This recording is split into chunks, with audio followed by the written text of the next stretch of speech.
Podemos sentar. Boa noite. Paz, alegria. A minha alegria está em Deus. Que bom que a nossa alegria está em Deus. Estamos aqui na nossa espiritualidade para poder partilhar a palavra de Deus. Rezamos, nos alegramos, nos animamos, sorrimos. E agora a gente, com o coração aberto, vamos acolher o tema de hoje. Nós estamos vivendo um ano em que a gente está refletindo sobre o tema da obediência. E nós precisamos estar muito atentos à palavra de Deus para poder obedecer. A gente tem algo para obedecer, que é a palavra de Deus.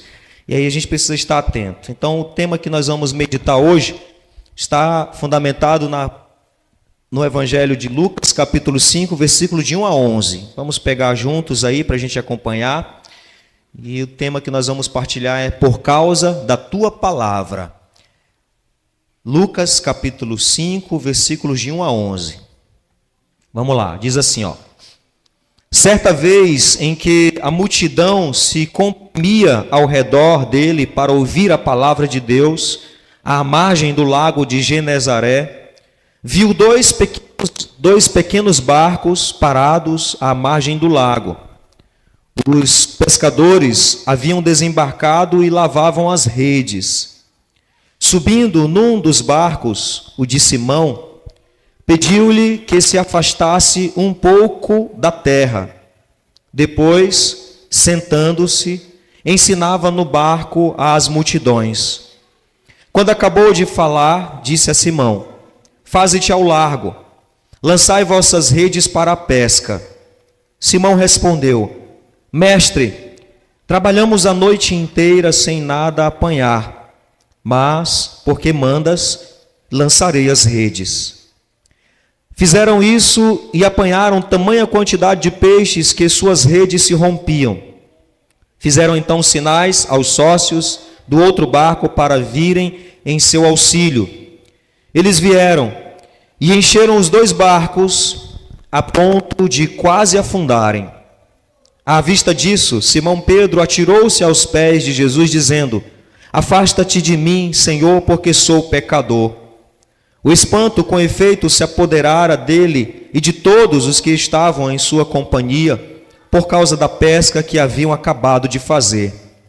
E também de Tiago e João, filhos de Zebedeu, que eram companheiros de Simão. Jesus, porém, disse a Simão: Não tenhas medo. Doravante serás pescador de homens. Então, reconduzindo os barcos à terra e deixando tudo, eles o seguiram. Palavra da salvação. Glória a vós, Senhor. Vamos aplaudir a palavra da salvação.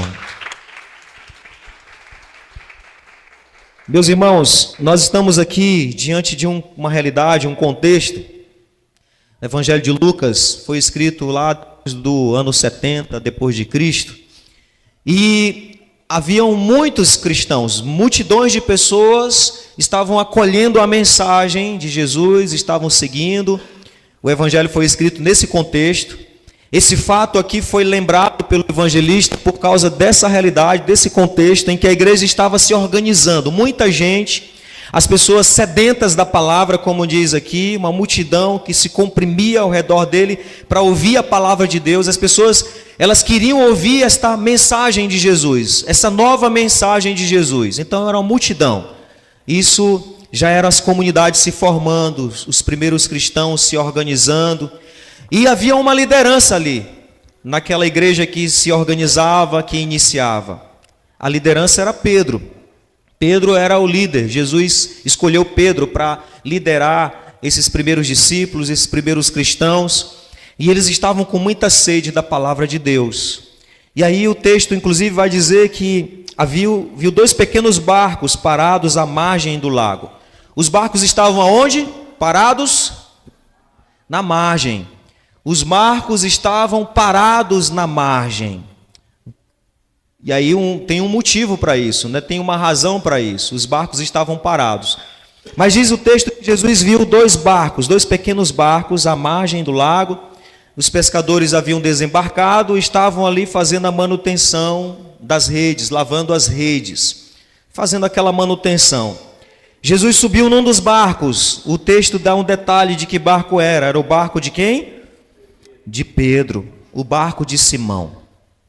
Porque aqui o texto, ele quer também nos mostrar que aquela igreja que se organizava, aquela igreja que já estava, muitas pessoas se organizando como comunidade, tinha uma liderança. Era a igreja que era liderada por Pedro. A barca que Jesus escolhe é a barca de Pedro, não é qualquer barca, né? É a barca de Pedro. Que hoje para nós sabemos qual é a barca de Pedro. E dessa barca é que Jesus ensina. Jesus escolheu esta barca para ensinar. Desde o início, Deus fez uma escolha de uma barca para dela ensinar. A barca de Pedro. E que tem a liderança de Pedro. E aí, é claro, depois com os anos foram se passando. E mesmo depois da reforma protestante, os anos se passaram e a gente continuou nessa barca de Pedro. E aí os cristãos continuaram sobre essa liderança, porque depois de Pedro teve o seu sucessor, e depois outro, depois outro, depois outro. Mesmo havendo uma divisão na igreja, aquela sucessão continuou até hoje e continua até hoje. A barca de Pedro é a nossa igreja. Hoje Pedro, para nós, é o Papa Francisco. E Jesus ensina muito dessa barca, não ensina? Ele nos ensina muito dessa barca. Ele escolheu essa barca para ensinar. Havia outras barcas que também ajudaram na pesca. Havia outra barca que também ajudou na pesca, mas Jesus escolheu uma barca para ensinar dela. Aqueles cristãos que precisavam se organizar, e se não tivesse uma liderança, se Jesus não tivesse escolhido uma barca e não tivesse colocado Pedro como esse pescador de homens e esse líder, a coisa teria desandado logo no início. Os cristãos permaneceram unidos durante séculos e séculos e séculos, e continuamos hoje unidos, apesar de depois ter a divisão, mas a gente continua, porque imagina, um grupo em que tem até aquela expressão que se diz assim, né? Tem muito cacique para pouco índio, né? Um grupo em que tem um líder aqui, outro líder, só líder, né? Imagina como que vai ser. Jesus escolheu um líder, Jesus escolheu uma barca. E aí essa barca essa liderança ajuda a manter a igreja unida até hoje. E nós temos aqui algo muito interessante também para meditar. As barcas estavam à margem, estavam paradas. As pessoas queriam ouvir a palavra. Jesus sobe numa das barcas, mas elas estavam paradas. Elas haviam parado. Por que elas haviam parado? Diz aqui o texto que Jesus ele ensina. Os discípulos estavam com as barcas paradas porque haviam passado a noite toda pescando, tentando pescar e não tinham pescado nada. E estavam ali só fazendo a manutenção. Essa barca nós temos aqui na interpretação dos primeiros padres da igreja como a própria igreja, mas essa barca também pode ser nós, pode ser a nossa vida, pode ser a nossa caminhada, pode ser a nossa missão.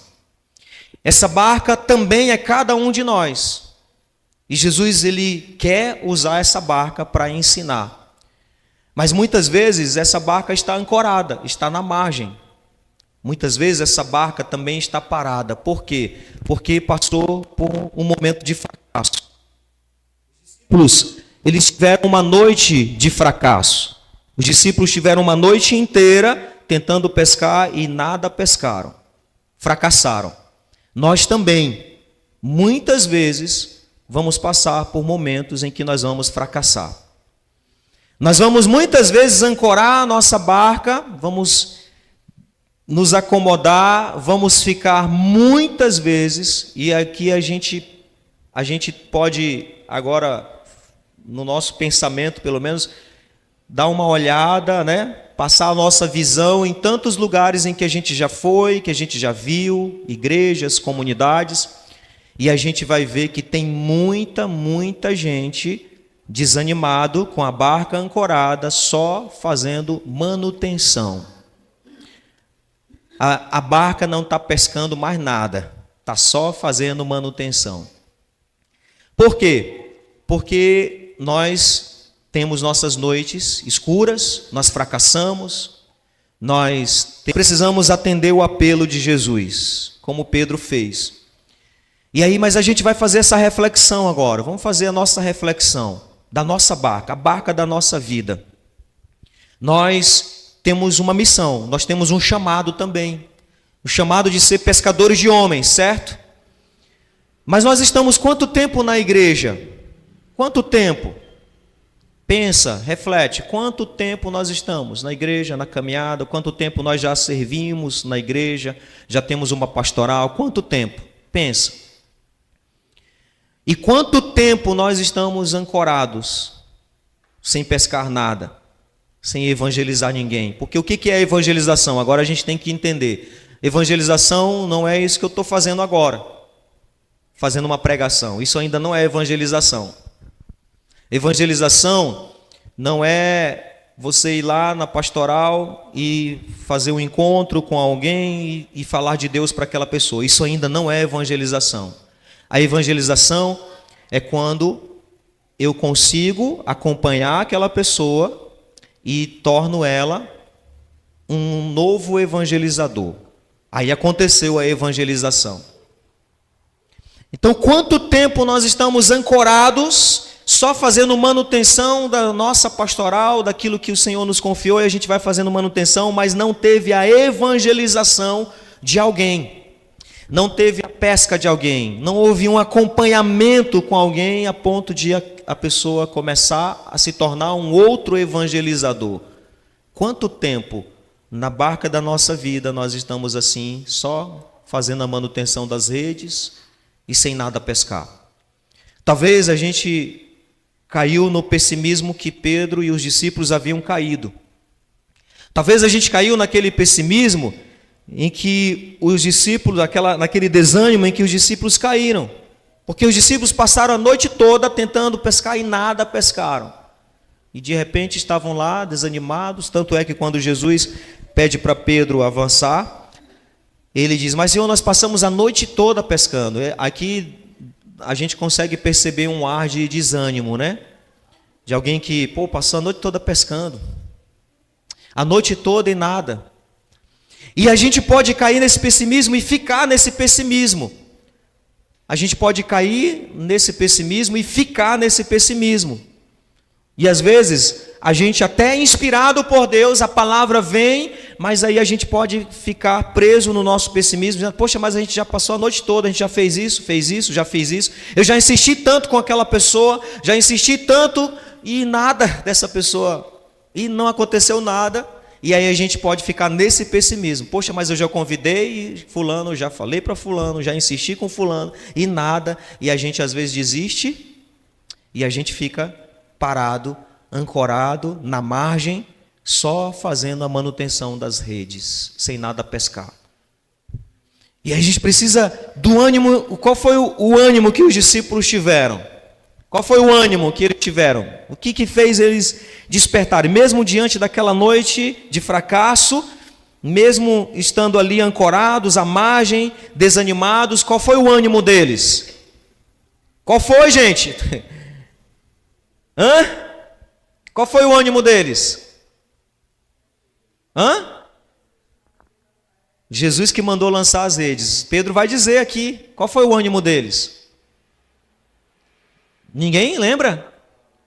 A palavra, diga comigo, a palavra. Fala para o teu irmão que está do teu lado. Dá uma chacoalhada nele assim: ei, desancora. Desancora, a palavra. Meus irmãos, a palavra de Deus é o centro. A palavra de Deus é que nos anima, que nos reanima. A palavra de Deus não nos deixa na margem, mesmo depois de uma noite de fracasso. O problema é que muitos cristãos estão deixando de lado a palavra. Meus irmãos, não tem um dia sequer. Se você pegar a palavra, você pode ter certeza, se você abrir o coração para essa palavra, você não vai ficar ancorado. Você vai correr o risco das águas profundas, você vai avançar, você não se acomoda. O problema é que talvez nós estamos ouvindo um monte de palavras, talvez a gente esteja ouvindo um monte de pessoas, talvez até fofoca dos outros, crítica dos outros, ouvindo influência dos outros, mas é a palavra que nos anima, é ela que nos faz avançar. E o problema de tudo é esse: os cristãos esqueceram a palavra de Deus.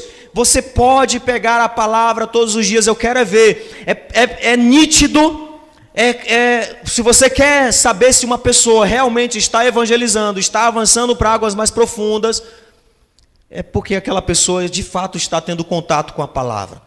Se ela não está tendo contato com a palavra de Deus todos os dias, a pessoa não vai sair do lugar.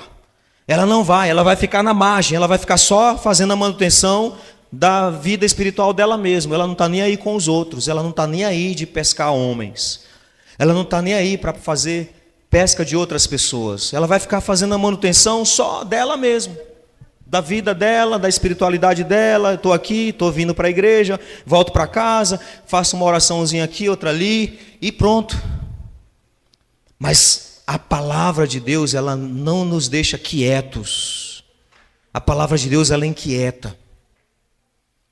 Você pode até ter noites de fracassos, você vai fracassar e vai acontecer isso muitas vezes. Você vai ter noites de fracassos em que você vai desanimar, você vai ficar à margem, você vai desistir da pesca. Vai ter muitas noites em que você vai desistir da pesca. Mas quando vem a palavra, você avança para águas mais profundas, você desancora o seu barco. Você pode até ter pensado muitas vezes: poxa, não dá mais, não quero mais. Eu vou ficar aqui ancorado mesmo, vou ficar aqui só arrumando as redes. Não deu, fracassou a noite toda, não pegou nada, não aconteceu nada. Você pode até falar isso, você pode até pensar isso, você pode até dizer que não quer mais. Mas quando você encontra com Jesus, quando você faz a experiência do discipulado, quando você faz a experiência de ouvir a palavra de Jesus, ele te motiva. Essa palavra te motiva, ela te reergue. Você não tem como ficar parado com a atenção à palavra de Deus. Não tem como. Você pode até ter as noites escuras, mas você não fica. O verdadeiro discípulo é aquele discípulo que, mesmo depois de ter passado por noites escuras, noites de fracasso, mesmo depois disso, ele, por causa da palavra, E é importante frisar isso, porque não é por causa do irmão. Talvez o que vai nos motivar não é o irmão. Talvez o irmão ele pode até ser meio que um bloqueio para mim. É por causa da palavra. Não é porque o irmão merece que você se esforce. Não é por causa do irmão, porque ninguém merece. Ninguém merece. Por causa da palavra. É a palavra que te motiva. Não é por causa de alguém, porque a pessoa ela pode talvez ser um obstáculo. Às vezes as pessoas elas até podem se tornar obstáculos para você seguir. É a palavra. Não é a palavra do outro. Não é a palavra do irmão. Não é o que o irmão diz de mim, não é o que ele fala, não é se ele elogia ou se ele critica, não é a palavra do outro. É a palavra de Deus. Ela te motiva. E a gente precisa ter atenção a essa palavra, como Pedro fez.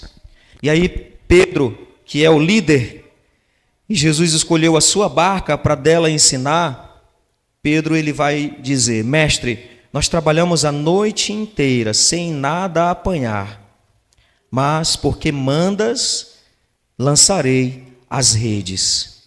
E aí eles fizeram isso. Eles avançaram, e aqui esse avançar aqui, aí pode ser muitas coisas. Esse avançar para águas mais profundas aqui pode ser muitas coisas. Pode ser, talvez, uma inspiração que Deus já tinha dado e que a gente deixou para lá.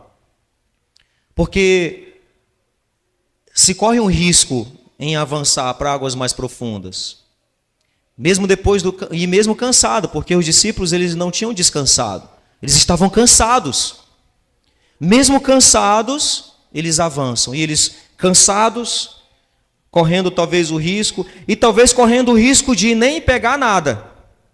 Porque eles não sabiam. Eles foram obedientes à palavra, mas o pescador, acho que por isso que Jesus chamou alguns pescadores, para mostrar que o discípulo, ele deve ser que nem um pescador. O pescador, ele sai para pescar, ele corre riscos, ele vai gastar, né, vai investir, vai gastar combustível do barco, tal, aquela coisa toda, vai correr riscos, e ele vai para um lugar, para o mar ou para o rio, em que ele não sabe onde está o peixe. Alguns têm mais ou menos uma ideia, né? Por isso que deixam para pescar mais à noite, porque à noite, interessante que à noite parece que é mais fácil de pescar, parece que os peixes estão dormindo de boa, né? Fica mais fácil de pescar. Geralmente os pescadores deixam para pescar à noite, né? Acho que o peixe deve estar dormindo ali e fica mais fácil de pegar o peixe, né? Mas interessante que eles vão e não é mais noite, já tinha passado a noite. Talvez os peixes já estavam agitados, já estava mais difícil de pegar o peixe. E mesmo cansados, mesmo sem ver, porque aí Jesus ele chama pescadores para dizer que o discípulo é aquele que ele vai sem ver. Ele não vai ver o peixe. Não tem como ver, mas ele vai. Ele acredita na providência.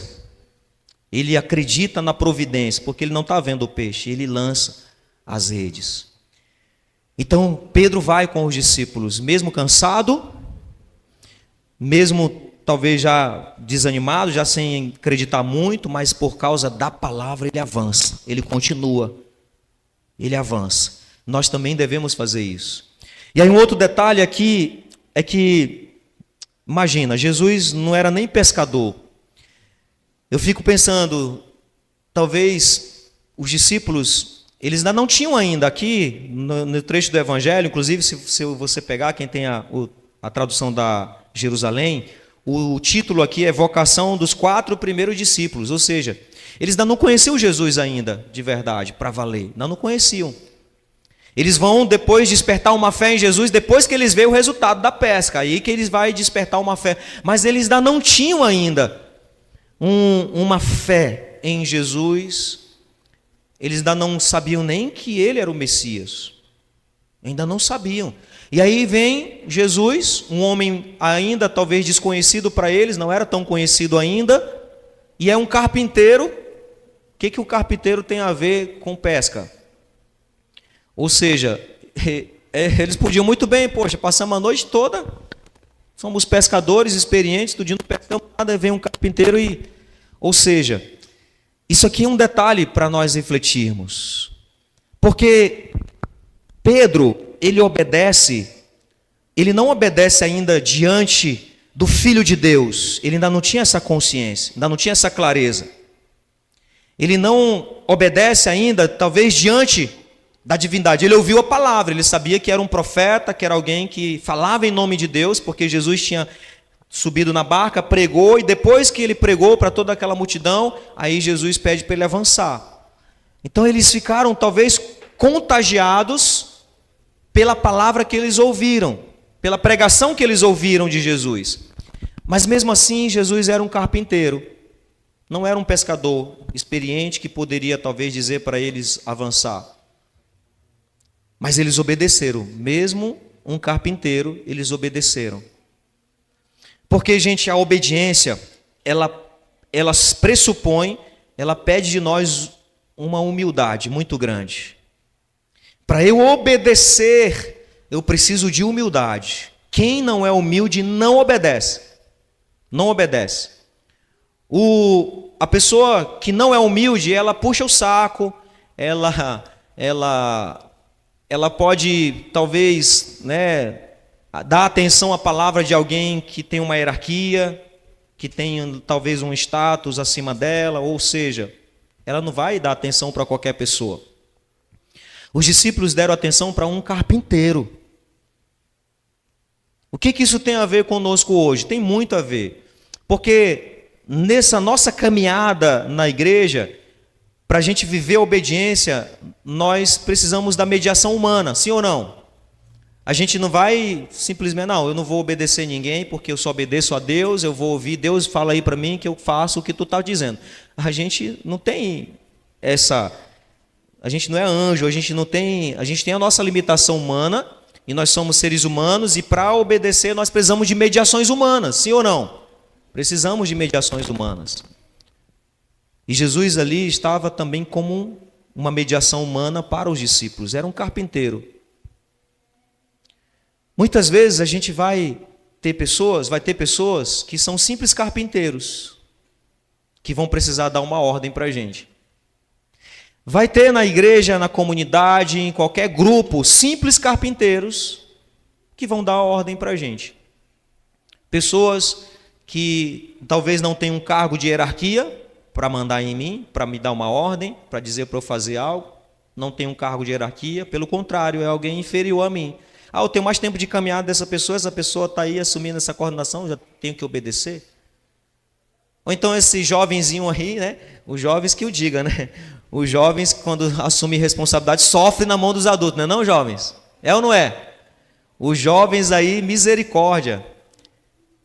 Mas é uma graça muito grande, é um exercício para nós ter jovens que muitas vezes vão ter que assumir e vão ter que, a Giovana, coordenadora dos Coroinhas, ela pode muito bem pedir algo para a dona Edmeia fazer. Mas dona Edmeia pode, se ela não tiver humildade, ela pode dizer, Giovana, tal, não dá nem atenção para o que a Giovana fala. Não dá nem atenção para o que a Bia fala, por exemplo. A Bia tem 20 anos, mas tem cara de 15. Aí imagina, né? 20 anos, cara de 15. Essa menina aí, dizendo para eu fazer isso aqui. Se não tiver humildade, não obedece. E se não obedece, não avança, fica na margem, fica ancorado. Se não obedece, vai ficar só fazendo manutenção das redes. E não tem resultado nenhum. Própria vida, você não tem resultado. Sem a obediência não há resultado. Porque, na verdade, no fundo, a obediência não é simplesmente para obedecer, para fazer algo, para que algo, é para nós, é para nossa cura, é para nossa libertação, é para o freio da nossa rebeldia, é para frear o nosso orgulho, é para poder fazer ruir a soberba, a mancha da soberba que ainda tem em nós. E aí, por isso que Deus usa mediações humanas para que nós possamos obedecer, que é para a gente ser tocado e nos converter. Para a gente se converter dessa mancha que a gente tem lá do início, do pecado da soberba, de querer ser autônomo, querer fazer o que quer, querer ser conhecedor do bem e do mal, o certo e errado. Não, eu acho que tem que ser assim, eu vou fazer o que tu está medindo, mas eu acho que é assim. Eu não vou fazer o que tu está pedindo, porque para mim é assim. Até hoje a gente tem essa mancha do pecado original, a gente comeu a fruta do conhecimento do bem e do mal. Para a gente poder decidir o que é bem, o que é mal, o que é certo, o que é errado, o que eu faço, o que eu deixo de fazer. Não, eu acho que tem que ser assim, vai ser assim. E aí, meus irmãos, a obediência é algo que não é sentimento. Aliás, eu vou abrir um parênteses aqui. Na verdade, muita coisa na nossa caminhada espiritual, eu não sei se eu posso dizer tudo, né? Porque a gente tem os nossos sentimentos aqui, a gente sente, a gente tem, mas a maioria das coisas que nos ajuda a crescer espiritualmente, elas não são baseadas pelos sentimentos. Eu conheço muita gente rezando por aí, em vários lugares, que chora, que sente, que se emociona, mas cadê? Pergunta onde é a comunidade dessa pessoa, onde é que ela serve, qual é o compromisso que ela tem na igreja, ela não tem. Ela vai porque ela gosta de sentir algo, né, especial ali, pronto. Mas para você caminhar e perseverar, não é o sentimento. O sentimento, ele não é o que nos condiciona, o que nos move, não é o sentimento. Por isso que a obediência é importante, porque você não sente vontade de obedecer, você não sente, eu estou sentindo vontade, vou fazer porque eu estou sentindo vontade de fazer isso. Não, você vai, muitas vezes, sem sentir vontade. A obediência faz você ir sem sentir vontade, porque não é o sentimento que nos move, não é o sentimento que nos faz crescer, avançar, não é o sentimento que nos dá uma espiritualidade madura, não é o sentimento. O sentimento ele até engana. O sentimento até engana. Por exemplo, eu posso dizer para vocês que hoje eu acordei sentindo que eu era um pássaro. Alguém já passou por isso aí? Eu estou só dando um exemplo, tá? Eu nunca senti que eu era um pássaro. Eu já sonhei que eu era um pássaro. Eu já me imaginei sendo um pássaro, mas sentir eu nunca senti. Mas tem gente que sente, não tem? Eu senti que eu sou um pássaro. Aí eu estou com esse sentimento. Aí imagina, eu pego esse sentimento, aí eu vou para o prédio, agora eu vou voar, porque eu sinto que eu sou um pássaro. Vai dar certo? Não vai, eu vou me estatalar no chão, vou morrer. Então, mesmo eu sentindo que eu sou um pássaro, eu tenho que olhar para a minha realidade. Espera aí, mas eu não tenho asa, opa. Não, a realidade não é essa. Eu sinto que eu sou um pássaro, mas eu não sou um pássaro. A realidade é essa, eu tenho que olhar para a realidade. Não é o sentimento que me move. Ele pode até me enganar. Tem homem que sente que é mulher, mas aí ele vai olhar, não é mulher.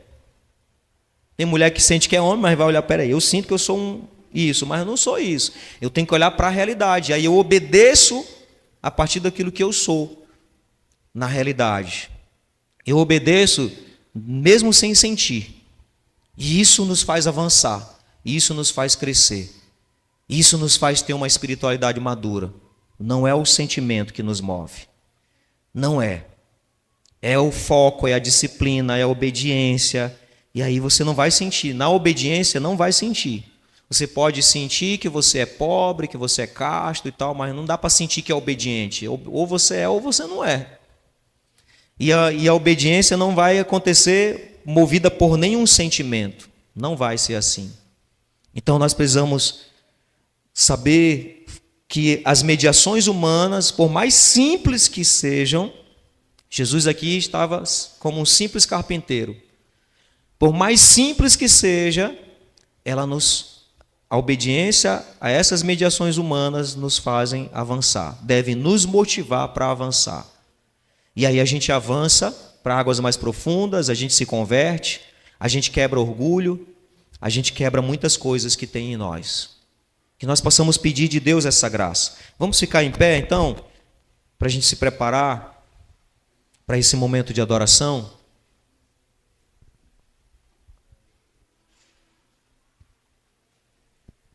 Fecha os teus olhos um instante.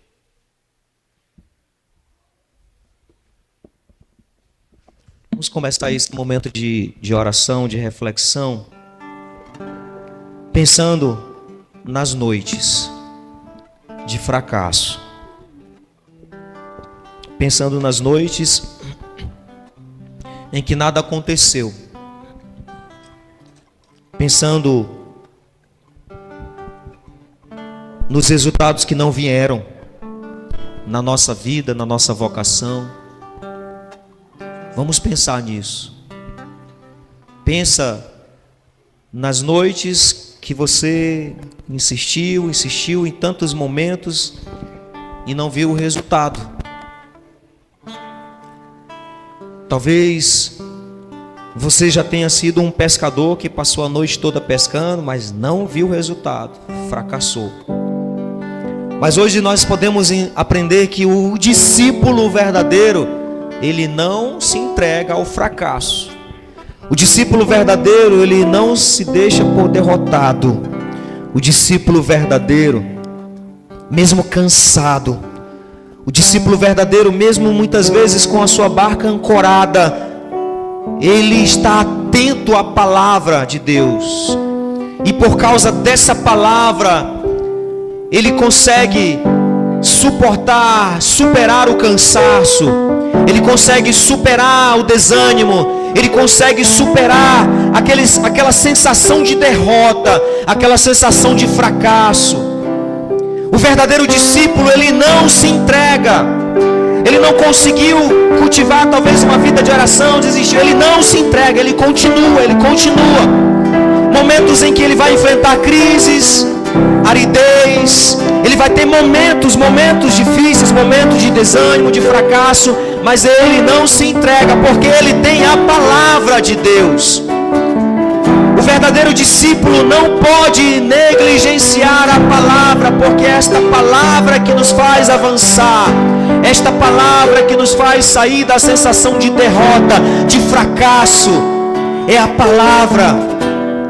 Você está ali muitas vezes até com a sua memória apagada de tantas coisas boas que você já viveu.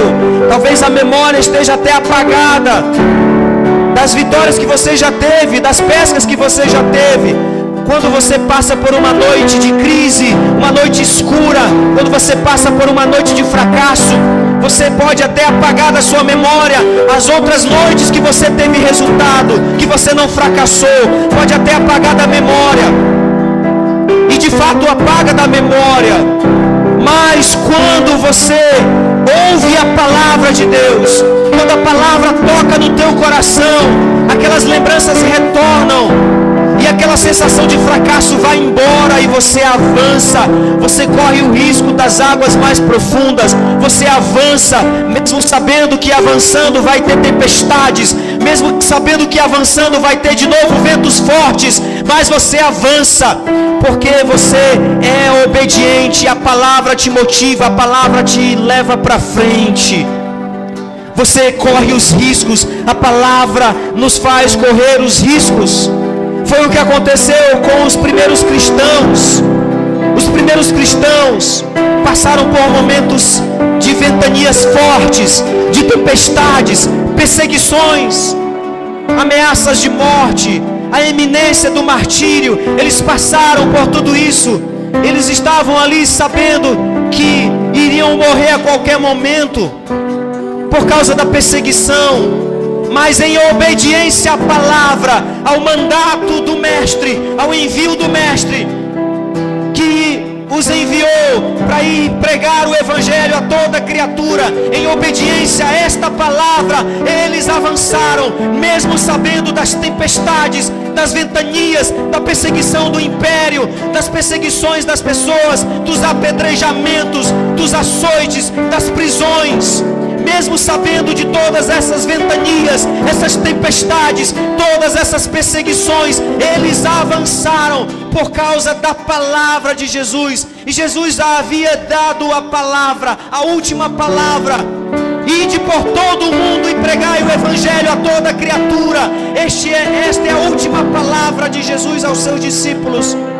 Este foi o mandato de Jesus aos seus discípulos. E por causa desta palavra, meus irmãos, não vamos ficar ancorados, não vamos ficar só fazendo manutenção nas redes. Por causa deste mandato, deste envio do nosso mestre, por causa desta palavra, nós vamos avançar para águas mais profundas. Mesmo sabendo das tempestades, dos ventos fortes, não fiquemos à margem. Não vamos deixar a nossa barca na margem.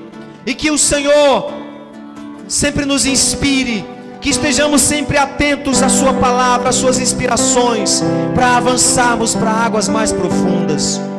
Por isso, Senhor, nós queremos nos colocar em tua presença, pedir a tua força sobre nós.